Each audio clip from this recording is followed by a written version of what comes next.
안녕하세요.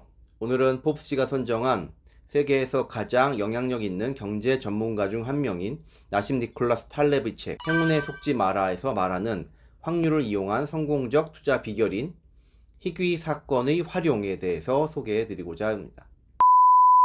저자는 이 책에서 다음과 같이 말하고 있는데요. 다음은 행운에 속지 마라라는 책의 155페이지에서 159페이지의 내용입니다. 희귀 사건은 본래 눈에 띄지 않으므로 갑자기 온갖 형태로 나타난다. 희귀 사건이 처음 발견된 곳은 멕시코였는데 학계에서는 이를 페소 문제라고 불렀다. 계량 경제학자들은 1980년대 멕시코 경제 변수들의 움직임을 보면서 곤혹스러워했다. 통화 공급, 금리, 기타 변수들이 변덕스러운 형태를 보이는 바람에 모델을 구축하려는 노력이 좌절되었기 때문이다. 이러한 지표들이 안정기와 혼란기 사이에 아무 사전 경고도 없이 변덕스럽게 오르내렸다. 나는 고요한 바다를 조심하라 라는 격언이 희귀 사건에 통한다고 생각한다. 공손하고 조용하며 훌륭한 모범 시민으로 보였던 오랜 이웃의 사진이 어느 날 주요 신문에 미친 살인마의 모습으로 등장한다. 사건이 보도되기 전까지만 해도 그는 전과조차 없었다. 그렇게 선량한 사람이 병적인 행동을 하리라고는 예측할 방법이 없다. 이처럼 희귀 사건은 과거 시계열을 너무 좁게 해석하여 위험을 오해하는 데서 비롯된다. 희귀 사건은 항상 예상 밖에서 일어난다. 예상할 수 있다면 일어나지도 않는다. 전형적인 사례는 다음과 같다. 당신이 투자한 헤지펀드가 변동성도 없이 안정적인 수익을 올리던 중 어느 날 갑자기 다음과 같이 시작되는 편지를 보내온다. 우연히 예상하지 못한 희귀 사건이 벌어져서 그러나 희귀 사건은 바로 예상할 수 없기 때문에 일어난다. 대개는 공포심 때문에 발생하며 시장 청산에 의해서 촉발된다. 투자자들이 보유 자산을 헐값에라도 모조리 처분하려고 동시에 몰려든다. 펀드 매니저나 트레이더들이 이와 같은 상황을 예상할 수 있었다면 이러한 자산에 투자하지도 않았을 것이고 희귀 사건도 일어나지 않을 것이다. 희귀 사건은 한 가지 상품에만 한정되지 않는다. 즉시 포트폴리오 전체 실적에 영향을 미친다. 예를 들어 트레이더들은 미 국채보다 높은 수익을 얻으려고 모기지 증권을 매입한 뒤 위험과 변동성을 없애기 위해 해지를 한다. 이때 고용된 박사들은 컴퓨터 프로그램을 이용해 위험을 분석해준다. 이들은 응용수학, 전체 물리학, 소립자 물리학, 전자공학, 유체역학, 그리고 드물게는 재무관리 박사들이다. 이러한 포트폴리오는 일정 기간 안정적인 수익을 유지한다. 그러다가 우연인 것처럼 갑자기, 실제로는 우연이 아닌데요, 포트폴리오 가치가 폭락한다. 최악의 경우 4% 정도 하락하리라 예상하지만 실제로는 40%나 하락하기도 한다. 투자자가 화가 나서 펀드 매니저에게 전화를 걸면 그는 자신의 잘못이 아니라 투자 변수들의 관계가 근본적으로 바뀐 탓이라고 둘러댄다. 그러면서 비슷한 다른 펀드들도 같은 문제를 겪고 있다고 덧붙인다. 일부 경제학자들이 희귀 사건을 페소 문제로 불렀다는 점을 기억하라. 멕시코 통화는 1980년대 초 이후 상황이 개선되지 않았다. 멕시코 통화는 오랜 기간 안정세를 유지했으므로 은행 환 트레이더와 헤지펀드 투기꾼들이 페소라는 고요한 바다로 떼지어 몰려들었다. 이들은 페소를 보유하면서 높은 이자 수익을 거두어 들였다.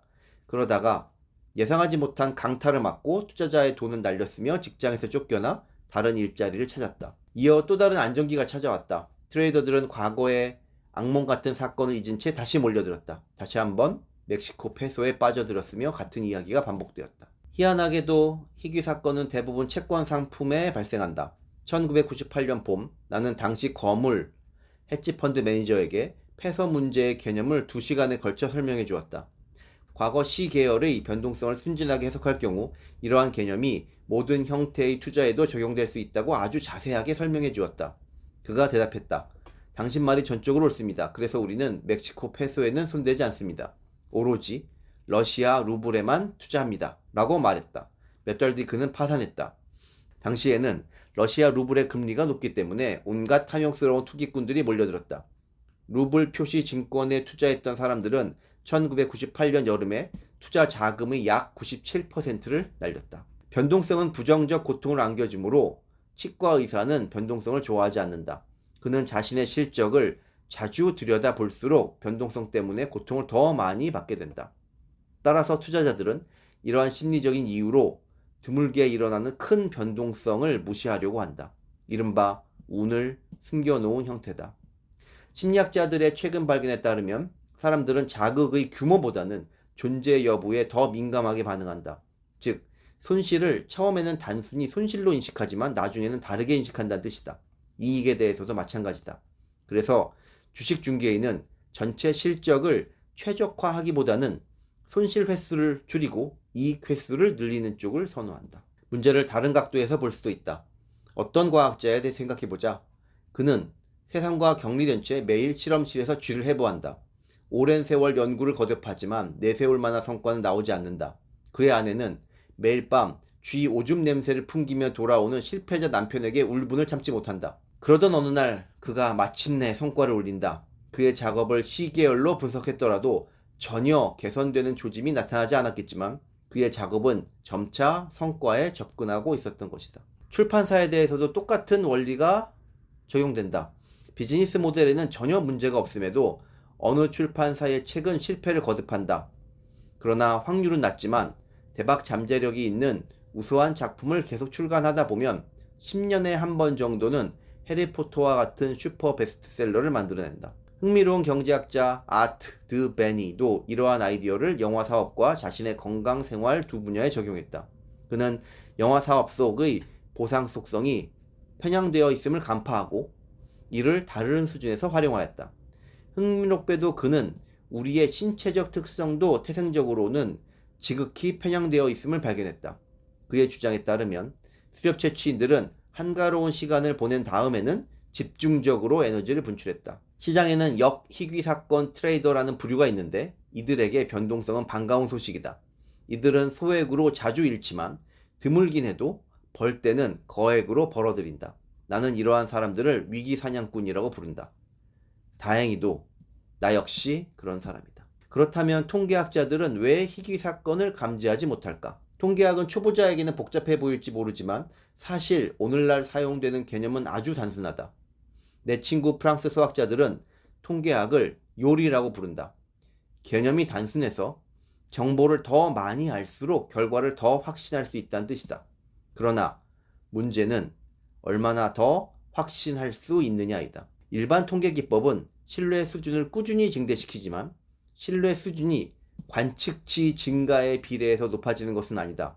즉, 표본 규모가 n배 증가하면 지식은 제곱근만큼 증가한다. 빨간 공과 검은 공이 담긴 항아리에서 공을 꺼낸다고 가정하자. 공을 20회 꺼낸 뒤 빨간 공과 검은 공의 비율에 대한 신뢰 수준은 공을 10회 꺼낸 뒤 신뢰 수준에 비해 2배로 높아지지 않는다. 단지 2의 제곱근, 배수만큼 증가할 뿐이다. 여기서 2의 제곱근은 1.41배를 의미합니다. 특히 항아리 예처럼 분포가 대칭이 아닐 때 통계학은 복잡하고 이해하기 어려워진다.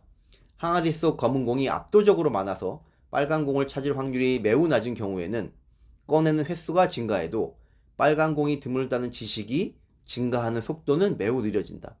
꺼내는 횟수 n의 제곱근보다도 더 느려진다. 반면 일단 빨간 공 하나가 발견되면 빨간 공이 존재한다는 지식이 극적으로 증가하게 된다. 이러한 지식의 비대칭은 결코 사소한 문제가 아니다. 투자자의 실적을 평가하기 위해서는 직관에 의존하지 않는 기법을 사용하든지 아니면 사건의 빈도와 관계없이 판단할 수 있는 상황에서만 평가해야 한다. 이것이 이 책의 핵심적인 주제이고 휴미나 칼 포퍼와 같은 사람들의 핵심적인 철학 과제이기도 하다. 여러 번 잃더라도 단 한 번의 희귀 사건으로 많은 돈을 버는 전략에 대해서 검토해 보시기 바랍니다. 이것은 과거의 데이터에 기반한 금융공학적 전략이 아니며 또한 도박적으로 또는 단기적으로 한탕을 추구하는 전략이 아니라는 점도 분명히 이해하셔야 합니다. 희귀 사건이 발생할 수밖에 없는 논리적이고 역사적인 이유를 전략의 근거로 삼고 장기적으로 투자할 때 성공의 가능성이 높아질 것으로 생각합니다.